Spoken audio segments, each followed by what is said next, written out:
আসসালামু আলাইকুম রহমতুল্লাহ। প্রিয় ভিউয়ার্স, আমার প্রিয় দিনদার মুসলমান ভাইয়েরা, আসসালামু আলাইকুম রহমতুল্লাহ। আশা করি আপনারা সবাই ভালো আছেন। আমরা যথারীতি আজকে 12 নম্বর ভিডিও শেষ করেছি। আজকে 13 নম্বর ভিডিওটা আপনাদের সাথে শেয়ার করছি। এখানে আমরা একটা হাদিস আলোচনা করব। সেটা হচ্ছে আমাদের ফাজাইলে আমলের ইমানের শাখা থেকে, ইমানের সাপটা থেকে আমরা আলোচনা করছি। তো হাদিসটা একটু মনোযোগ সহকারে শুনবেন। এই জন্য আমরা নিয়তের, আমি আমলের উদ্দেশ্যে আমি হাদিসটি পড়ছি এবং আপনারাও আমলের উদ্দেশ্যে শুনবেন। তাহলে আল্লাহ তাআলা আমাদের এই হাদিসগুলো আমল করার তৌফিক দান করবেন এবং সাহস যোগাবেন মনে। ঠিক আছে। হযরত আনাস রাদিয়াল্লাহু তাআলা থেকে বর্ণনা করেন যে রাসূলুল্লাহ সাল্লাল্লাহু আলাইহি ওয়াসাল্লাম ইরশাদ করিয়াছেন। এই হাদিসটি হযরত আনাস রাদিয়াল্লাহু তাআলা থেকে বর্ণনা করা হয়েছে। রাসূলুল্লাহ সাল্লাল্লাহু আলাইহি ওয়াসাল্লাম ইরশাদ করিয়াছেন, ইমানের স্বাদ সে ব্যক্তি পাইবে, ইমানের স্বাদ সে ব্যক্তি পাইবে যাহার মধ্যে তিনটি বস্তু পাওয়া যাবে। যার মধ্যে তিনটি বস্তু পাওয়া যাবে সে মূলত ইমানের স্বাদ পাইবে। এক, তাহার অন্তরে আল্লাহ তাআলা ও তার রাসূলের মহব্বত সবচেয়ে বেশি হবে। এক নাম্বার হচ্ছে যে ব্যক্তির অন্তরে আল্লাহ তাআলা এবং রাসূল সাল্লাল্লাহু আলাইহি সাল্লামের মহব্বত, রাসূল সাল্লাল্লাহু আলাইহি সাল্লামের ভালোবাসা, আল্লাহর প্রতি ভালোবাসা সবচেয়ে বেশি থাকবে। এক নাম্বার। দুই নাম্বার হচ্ছে যে কোনো ব্যক্তির সাথে মহব্বত হয় উহা শুধু আল্লাহর জন্য হয়। আমরা আর যে ব্যক্তির ভালোবাসা হবে কারো সাথে দুশমনি হবে আল্লাহর জন্য, কাউকে ভালোবাসবে আল্লাহর জন্য, যত কিছু হবে আল্লাহর জন্য ভালোবাসা হবে।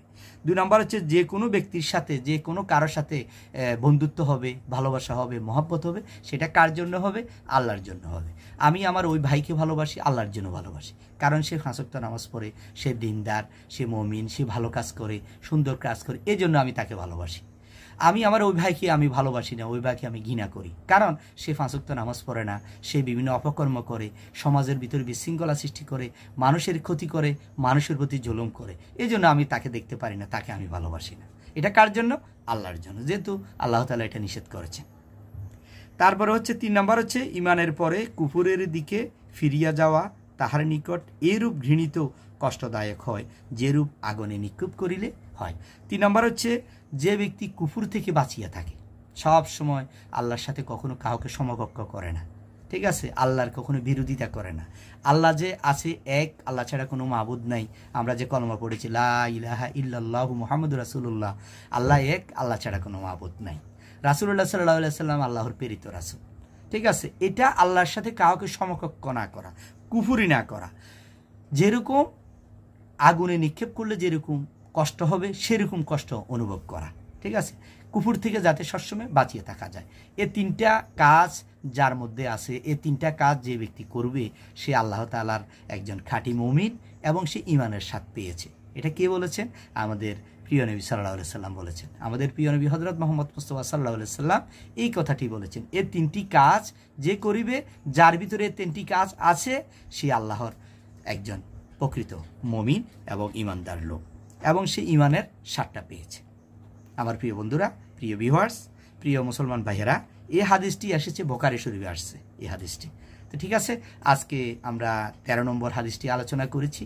আশা করি আপনারা অতীতের এর আগের যে 12 নম্বর পর্যন্ত যে ভিডিওগুলো ছিল সিরিয়ালি আপনারা আশা করি দেখেছেন, এবং এরপরে 14 নম্বর হাদিসটাও আশা করি দেখবেন। এই আশায় সবাইকে ভালো রাখবেন, আল্লাহ সুস্থ রাখবেন, এবং আমার হাদিসগুলো শুনে পড়ে আমরা দেখে যে যাতে আমরা আমল করতে পারি সেজন্য আল্লাহর কাছে আমরা দোয়া করছি। সবাই ভালো থাকবেন, সুস্থ থাকবেন। আসসালামু আলাইকুম ওয়া রাহমাতুল্লাহ।